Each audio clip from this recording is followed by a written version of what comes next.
السلام عليكم ورحمة الله وبركاته. إن الحمد لله والصلاة والسلام على رسول الله. أما بعد فأعوذ بالله من الشيطان الرجيم. بسم الله الرحمن الرحيم. رب اشرح لي صدري ويسر لي أمري واحلل عقدة من لساني يفقهوا قولي. رب يسر ولا تعسر وتمم بالخير. সম্মানিত দর্শক শ্রোতা, যে যেখান থেকে আমার ভিডিওটি দেখছেন সবার প্রতি আন্তরিক শুভেচ্ছা ও অভিনন্দন জানাই। একটি প্রসঙ্গ নিয়ে আজকে আপনাদের সামনে উপস্থিত হয়েছি। বিষয়টি হচ্ছে কি নওয়াকিদুল ঈমান তথা ঈমান বিধ্বংসী বিষয়াদি, যে সকল কারণে ঈমান নষ্ট হয়ে যায়। একজন মুমিন হিসেবে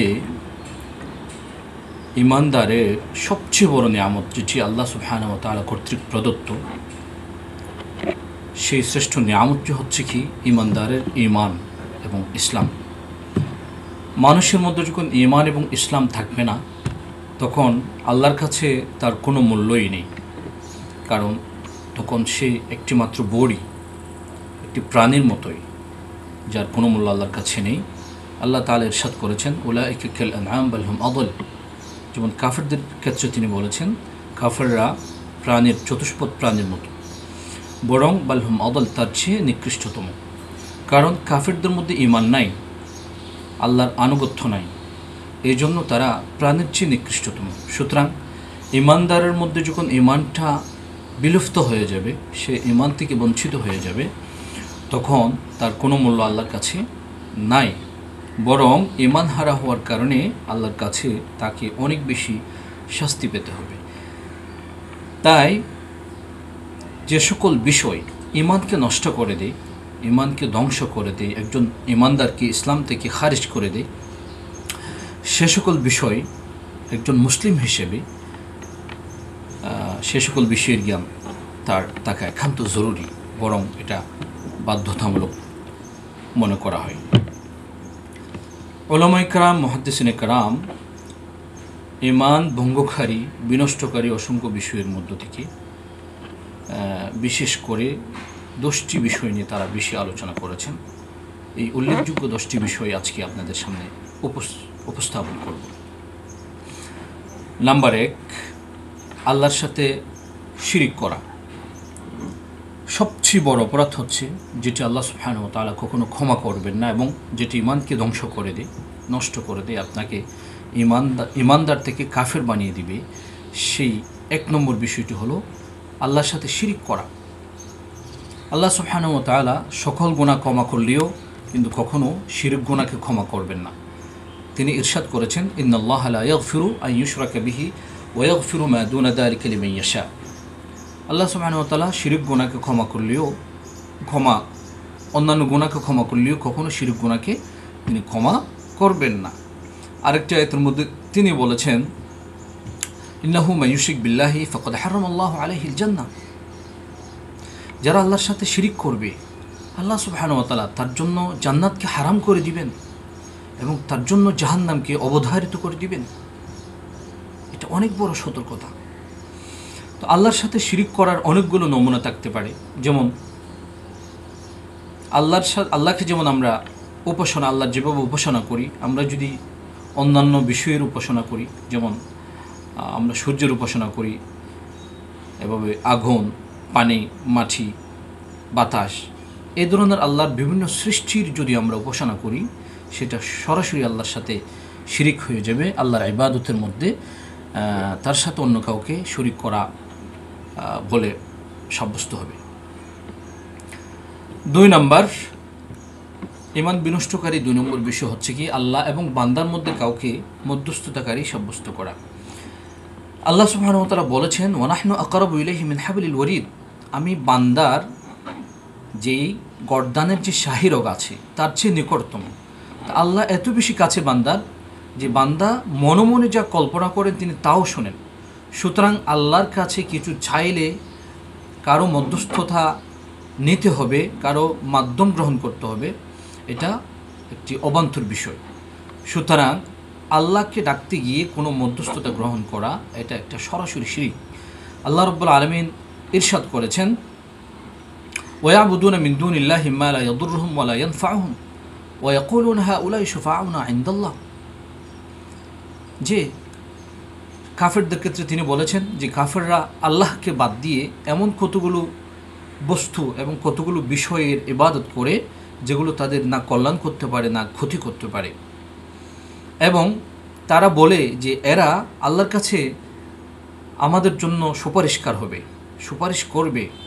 যেমন অনেকেই মূর্তি পূজা করে, গাছ পূজা করে, সূর্য পূজা করে, আর অনেকগুলো প্রতিমার পূজা করে, এবং তারা বিশ্বাস করে যে এই প্রতিমাগুলো স্রষ্টার প্রতিকৃতি এবং এগুলো স্রষ্টার কাছে আমাদের জন্য আমাদের অপরাধের গুনাহ ক্ষমা করে নেবেন, আমাদের জন্য স্রষ্টার কাছে সুপারিশ করবেন। এই ধরনের বিশ্বাস অনেকে লালন করে, এমন অনেকগুলো জাতি আছে। এটা সরাসরি আল্লাহ এবং বান্দার মাঝে সরাসরি একটা মধ্যস্থতা সাব্যস্ত করা হচ্ছে। এই জন্য এটা সরাসরি একটা শিরিক, আল্লাহর সাথে শিরিক করার নামান্তর, যেগুলো আপনার মানুষের ইমানকে ধ্বংস করে দিবে, ইমানকে বিনষ্ট করে দিবে। 3 নম্বর, মুশরিক এবং কাফিরকে কাফির মনে না করা। যারা কাফের, যারা মুরতাদ এবং যারা নাস্তিক, তাদেরকেও যদি অন্যান্য ইমানদারের মতো, অন্যান্য মুসলিমের মতো যদি স্বাভাবিক মানুষ মনে করেন, যে তারা কাফের হওয়া সত্ত্বেও তাদেরকে স্বাভাবিক বন্ধু হিসেবে গ্রহণ করছেন, তাদেরকে হকের উপর আছে, তারাও ঠিক আছে, ভালো আছে, এরকম মনে করেন, তাইলে আপনি তাদেরকে কাফের হওয়া সত্ত্বেও তাকে কাফের মনে করলেন না, তাকে ভালো বলে স্বীকৃতি দিলেন। অথচ আল্লাহ সুবহানাহু ওয়া তাআলা ইরশাদ করেছেন, ইন্নাল্লাহা লা ইয়াগফিরু ইন্নাল্লাহা ওয়া মান ইয়াবতাগি গায়রাল ইসলামি দীনান ফালান ইউকবালা মিনহু ওয়া ফিল আখিরাতি মিনাল খাসিরিন। যে আল্লাহ তাআলা ইরশাদ করেছেন, যারা ইসলাম ছাড়া অন্য ধর্মকে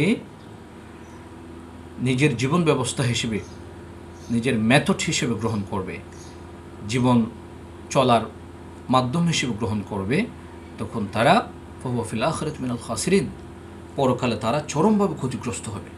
তার মানে তারা বিভ্রান্ত, তারা গুমরা হয়ে যাবে, ইসলাম থেকে খারিজ হয়ে যাবে। এই জন্য পরকালে তাদের জন্য শাস্তি রয়েছে। তাই আল্লাহ রাব্বুল আলামিন আমাদেরকে এই সকল বিষয় থেকে হেফাজত রাখুন। 4 নম্বর হচ্ছে কি, নবী এবং নবী সাল্লাল্লাহু আলাইহি ওয়াসাল্লামের কথার চেয়ে অন্য কারো কথাকে উত্তম মনে করা।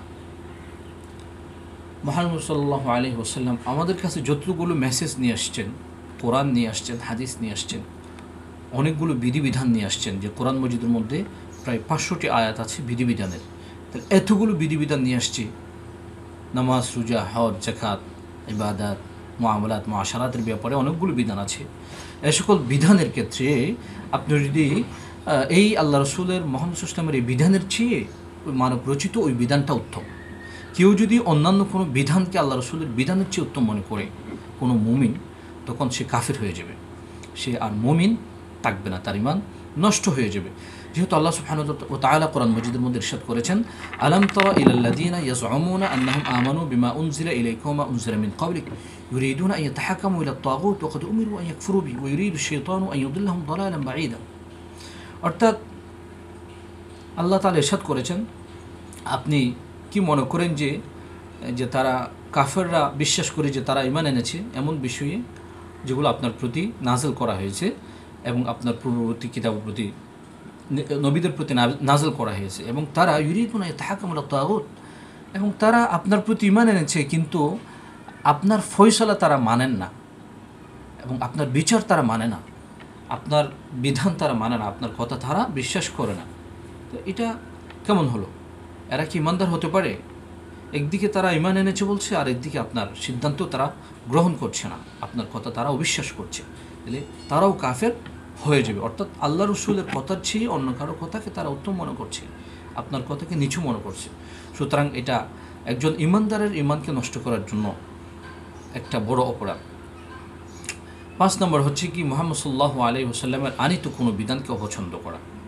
এটা প্রায় আগেরটার কাছাকাছি, যে আল্লাহ রসুলের কোনো বিধানকে অপছন্দ করলে, আল্লাহ রসুল যে বিধানগুলো নিয়ে আসছেন, কোরআন মজিদের বিধান আছে, অনেকগুলো হাদিস আছে, এখানে কোনো একটা বিধানকে কেউ যদি অপছন্দ মনে করে, অর্থাৎ কেউ যদি মনে করে নামাজ কেন 5 ওয়াক্ত হলো, কেউ যদি মনে করে মানে এই শীতের মধ্যে এত কষ্ট করে উজু করতে হবে, গরমের মধ্যে এত কষ্ট করে নামাজ পড়তে হবে, হ্যাঁ ইসলামের কোনো বিধানকে এত কষ্ট করে হজ করতে যেতে হবে, এত টাকা খরচ করে, হ্যাঁ এভাবে এত টাকা খরচ করে কোরবান করতে হবে, এ ধরনের কোনো বিধানকে যদি কেউ অপছন্দ করে, আল্লাহ রসুলের কোনো বিধানকে অপছন্দ করলে তখন তার ইমান নষ্ট হয়ে যাবে, সে ইমানদার থাকবে না, সে কাফির হয়ে যাবে। এই জন্য আল্লাহ রাব্বুল আলামিন ইরশাদ করেছেন, ফালা ওয়া রাব্বিকা লা ইউমিনুনা হাত্তা ইউহাক্কিমুকা ফীমা শাজারা বাইনহুম থুম্মা লা ইয়াজিদু ফী আনফুসিহিম হারাজাম মিম্মা কাদাইত। আল্লাহ রসুলের কোনো সিদ্ধান্তের ব্যাপারে যদি কারোর হৃদয়ে যদি বিন্দুমাত্র সন্দেহ সৃষ্টি হয়, তখন তার ইমান থাকবে না। ওই সাল্লিমত ইসলাম গেল। 6 নম্বর হচ্ছে কি, দ্বীনের কোনো বিধান নিয়ে ঠাট্টা বিদ্রুপ করা। ইসলামের কোনো বিধান নিয়ে যদি কেউ ব্যঙ্গ করে, ঠাট্টা বিদ্রুপ করে, এবং ইসলামের কোনো বিধানকে নিয়ে যদি কেউ এরকম উপহাসমূলক কাজ করে, তখন তার ইমান নষ্ট হয়ে যাবে, সে কাফির হয়ে যাবে। কোরআন মজিদের মধ্যে আল্লাহ সুবহানাহু ওয়া তাআলা ইরশাদ করেছেন, ওয়ালা ইন সাআলতাহুম লা ইয়াকুলুনা ইন্নামা কুননা নাখুদু ওয়া নালআব কুল আবিল্লাহি ওয়া আয়াতিহি ওয়া রাসূলিহি কুনতুম তাস্তাহজিউন। কাফিররা ইসলামের অনেকগুলি বিধান নিয়ে অনেক সময় ঠাট্টা মশকরি করতো। যখন তাদের কাছে প্রশ্ন করা হতো যে তোমরা এগুলো কী বলছো, যে তখন তারা বলো আমরা একটু ফান করছি, আমরা একটু মানে মজা করছি। তো আল্লাহ সুবহানাহু ওয়া তাআলা বলছেন যে কুল আবিল্লাহ, আপনি বলে দিন, আবিল্লাহি ওয়া আয়াতিহি ওয়া রাসূলিহি, কি তোমরা কি আল্লাহ এবং আল্লাহর বিধান এবং আল্লাহর রসুল নিয়ে তাস্তাহজিউন, তোমরা আল্লাহ রসুল আল্লাহ এবং তার বিধান নিয়ে কি ঠাট্টা মশকরি করছো? এরকম আল্লাহ সুবহানাহু ওয়া তাআলা বলেছেন। এরপর বলেছেন লা তা'তাদিরু ক্বাদ কাফারতুম বা'দা ঈমানি, তোমরা ঈমান আনার পরে এই কথা বলে যে কুফরি করছো, কুফরি করার পিছনে তোমরা অজুহাত দেখাবে না যে আমরা কুফরি করি না, আমরা এমনি এটা বলছি ওইটা বলছি, এটা বলা যাবে না, এটা সরাসরি কুফরি হয়ে গেছে। সুতরাং আল্লাহ রসুলের কোনো বিধান নিয়ে ঠাট্টা মশকারি করলে, মজা করলে, ফান করলে, বিদ্রুপ করলে ওই মানুষটা কাফের হয়ে যাবে, যেটা আমাদের সমাজের মধ্যে সকাল সন্ধ্যা এরকম অসংখ্য মানুষ কাফের হয়ে যাচ্ছে। এরপরের বিষয় হচ্ছে কি, 7 নম্বর বিষয়, জাদু করা। আমাদের সমাজে এই বিষয়টি একটি রূপ ধারণ করেছে মূলত, যে মানুষ যখন আদর্শের সাথে পারে না, একজন মানুষ যখন আপনার আদর্শের সাথে পেরে উঠবে না, আপনার সাথে পেরে উঠবে না, তখন তারা আপনার সাথে এমন কুচক্রী কার্যকলাপ এবং অবান্তর কিছু কাজ কিংবা জাদু কিংবা এ ধরনের কতগুলো কাজের আশ্রয় গ্রহণ করে তারা, বিশেষ করে জাদুর আশ্রয় গ্রহণ করে আপনাকে অদৃশ্যে শেষ করে দেওয়ার জন্য তারা জাদুর আশ্রয় নেয়। অথচ জাদুবিদ্যা একটি কুফরি, যেটা ইমানকে নষ্ট করে। আল্লাহ রাব্বুল আলামিন ইরশাদ করেছেন, ওমা কাফারা সুলাইমান ওয়ালাকিন্না শায়াতিনা কাফারু ইউআল্লিমুনা আন-নাসা সিহর। অর্থাৎ শয়তানরা সুলাইমান ইসলাম কুফরি করেনি, বরং শয়তান, জিন্নাত শয়তান যারা আছে তারা কুফরি করেছে। ইউআল্লিমুনা আন-নাসা সিহর, যে তারা জাদুবিদ্যা শিক্ষা দেয়, জাদুবিদ্যা শিক্ষার কারণে, শিক্ষা দেওয়ার কারণে তারা কুফরি করেছে। অর্থাৎ জাদুবিদ্যা শিক্ষা দিলে কুফরি হয়, শিখলে কুফরি হয়। এই আয়াত থেকে জাদুবিদ্যার আশ্রয় নিলে কুফরি হবে। আপনি জাদুবিদ্যার মাধ্যমে কাউকে শেষ করে দিন, কুফরি হবে। তবে এক্ষেত্রে একটু বিস্তারিত কিছু বিষয় আছে, যে আপনি যদি কারো জাদুর শিকার হয়েছেন, আপনি কোনো ট্রিটমেন্ট নর্মালি পাচ্ছেন না, তাইলে আপনার জাদুর আশ্রয় নিতে হচ্ছে যে আপনি বাঁচার জন্য, নিজেকে মুক্ত করার জন্য, আরেকজনকে ধ্বংস করে দেওয়ার জন্য না। এমন যদি হয় তাহলে এ ধরনের জাদুর আপনি কিঞ্চিত আশ্রয় নিতে পারেন। এ ধরনের কিছু ফতোয়া রয়েছে, আপনার ফতোয়া কীভাবে পেয়ে যাবেন, এটা বিস্তারিত আলেমকে আমরা বলতে পারেন। এরপরে 8 নম্বর বিষয় হচ্ছে কি, মুসলিমদের বিরুদ্ধে মুশরিকদের সমর্থন করা। মুসলমানের বিরুদ্ধে কোনো মুশরিক, কাফের মুশরিকদেরকে সাহায্য করা এবং সমর্থন করা। আমি বর্তমান সময়ের একটা সুস্পষ্ট উদাহরণ, যে ইসরায়েলের সাথে ফিলিস্তিনের একটি যুদ্ধ চলছে, ঠিক আছে। একমাত্র মুসলিম হওয়ার কারণে, মুসলিমের কান্ট্রি হওয়ার কারণে তাদের বিরুদ্ধে ওরা রীতিমতো যুদ্ধ করছে। তারা মাতৃভূমির জন্য জীবন দিচ্ছে। আজকে 30 থেকে 35 হাজার মাহবুব শহীদ হয়ে গেছে। তাইলে এক্ষেত্রে আমাদের সারা পৃথিবীর মধ্যে দেখা যাচ্ছে অনেক মুসলিম লিডাররা আছেন যারা মুসলিমদের বিরুদ্ধে ইসরায়েলকে সাপোর্ট দিচ্ছে। যারা ইসরায়েলকে সাপোর্ট দিবে, কাফেরদেরকে সাপোর্ট দিবে, তারাও কাফের হয়ে যাবে। যেহেতু মুসলমানের বিরুদ্ধে কাফেরকে সাহায্য করা এটা ঈমান ভঙ্গের একটি কারণ। এটা উলামায়ে কেরাম, মুহাদ্দিসিনে কেরাম সুস্পষ্টভাবে বলেছেন। সুতরাং যারা আজকে ইসরায়েলকে প্রত্যক্ষভাবে পরোক্ষভাবে কথার মাধ্যমে, কাজের মাধ্যমে বা বিভিন্ন সাপোর্টের মাধ্যমে, তাদের প্রোডাক্ট কেনার মাধ্যমে তাদেরকে যে কোনো ওয়েতে তাদেরকে সাহায্য করছেন, তখন আপনি কাফের হয়ে যাবেন। সুতরাং আজকে বিশ্বে অসংখ্য মুসলিম আছে যারা নিজেকে মরান মনে করে এবং ফিলিস্তিনিদেরকে জঙ্গি বলছে, আর আপনার ইসরায়েলিদেরকে তারা মানবতাবাদী এবং তারা ন্যায়ের উপর আছে এই ধরনের তারা বলছে। এটা একটা সরাসরি একটা কুফরি, অর্থাৎ মুসলমানের বিরুদ্ধে তাদেরকে হেল্প করা হচ্ছে, এটা একটা কুফরি। আল্লাহ আমাদের হেফাজত করেন। 9 নম্বর বিষয় হচ্ছে কি, কাউকে শরীয়তের ঊর্ধ্বে মনে করা। কাউকে শরীয়তের ঊর্ধ্বে মনে করলে আপনার ঈমান ধ্বংস হয়ে যাবে, নষ্ট হয়ে যাবে, আপনি কাফের হয়ে যাবেন। আমাদের সমাজে প্রচলিত আছে যে শরীয়ত মানতে হবে না, এটা করার দরকার না, ওইটা করার দরকার না, আমরা তো আল্লাহ রসুলকে পাচ্ছি না, আমরা আল্লাহকে দেখতেছি না, সরাসরি আল্লাহর কাছে যাওয়ার সুযোগ নেই, আল্লাহকে দেখার সুযোগ না, আল্লাহর সাথে কথা বলার সুযোগ নেই। যেভাবে মুসা আলাইহিস সালামের বনী ইসরাইল বলছিল আল্লাহর সাথে আল্লাহর সাথে কথা বলতে হবে, সরাসরি দেখতে হবে। তো এরাও মনে করেন না দেখলেই তারা অন্য কারো আশ্রয় গ্রহণ করতে চায়। তারা শরীয়তের ঊর্ধ্বে মনে করে যে শরীয়ত মানার কী দরকার, যে আরও কিছু পন্থা আছে, যে তরিকত আছে, যেটা গোপন কিছু বিষয়, যে তরিকত মানলে, বুজুর্গদের পীর মুর্শিদদের হাত ধরলে, বিভিন্ন মাজার জিয়ারত করলে, মাজারে সিজদা করলে, এদের আশ্রয় নিলে, তরিকতের আশ্রয় নিলে, ঠিক আছে, আর কোনো কিছু পালন করতে হবে না, তখন আল্লাহকে পেয়ে যাবো, রসুলকে পেয়ে যাবো, জান্নাত পেয়ে যাব। অর্থাৎ শরীয়তের ঊর্ধ্বে গিয়ে তারা অন্য কোনো বিধানকে তারা সাব্যস্ত করে, অন্য কোনো বিধানকে তারা বিশ্বাস করে, আরও কিছু সিক্রেট কিছু মানে তারা, যে শরীয়ত মানতে হবে না, ওগুলো মানলেই তাদের জন্য মুক্তি মিলে যাবে। অথচ এটা একটা সুস্পষ্ট কুফরি। আল্লাহ সুবহানাহু ওয়া তাআলা ইরশাদ করেছেন, আল-ইয়াওমা আকমালতু লাকুম দীনাকুম ওয়া আতমামতু আলাইকুম নি'মাতি ওয়া রাদিতু লাকুমুল ইসলাম দীনা। আল্লাহ বলছেন, আজকে তোমাদের জন্য ইসলামকে পরিপূর্ণ করে দিলাম এবং আমার নিয়ামতও তোমাদের জন্য পরিপূর্ণ করে দিলাম, এবং ইসলামকে তোমাদের জন্য পূর্ণাঙ্গ জীবন ব্যবস্থা হিসেবে আমি কি করলাম, সন্তুষ্ট হয়ে গেলাম। সুতরাং ইসলাম যেখানে পূর্ণাঙ্গ জীবন ব্যবস্থা, তাহলে ইসলামের বাইরে গিয়ে, ইসলামের ঊর্ধ্বে উঠে, ইসলামের যে শ্রেষ্ঠ আর কোনো পন্থা কিংবা তরিকতকে যদি শরীয়তের উপর আপনি প্রাধান্য দেন, এটা হবে সরাসরি কুফরি। সুতরাং এ ধরনের কুফরি থেকে আল্লাহ সবাইকে হেফাজত করুন। 10 নম্বর, দিন থেকে মুখ ফিরিয়ে নেওয়া, ইসলাম থেকে মুখ ফিরিয়ে নেওয়া। আল্লাহ সুবহানাহু ওয়া তাআলা আপনাকে ঈমানের দৌলত দিয়েছে, ইসলামের নিয়ামত দিয়েছে, আপনি পরবর্তীতে কিছু সুযোগ সুবিধা পেয়েছেন, কাফেরদের কাছ থেকে কিছু টাকা পয়সা পেয়েছেন, ফেসিলিটিস পেয়েছেন, আপনি তখন ইসলাম থেকে মুখ ফিরিয়ে নিলেন, তাদের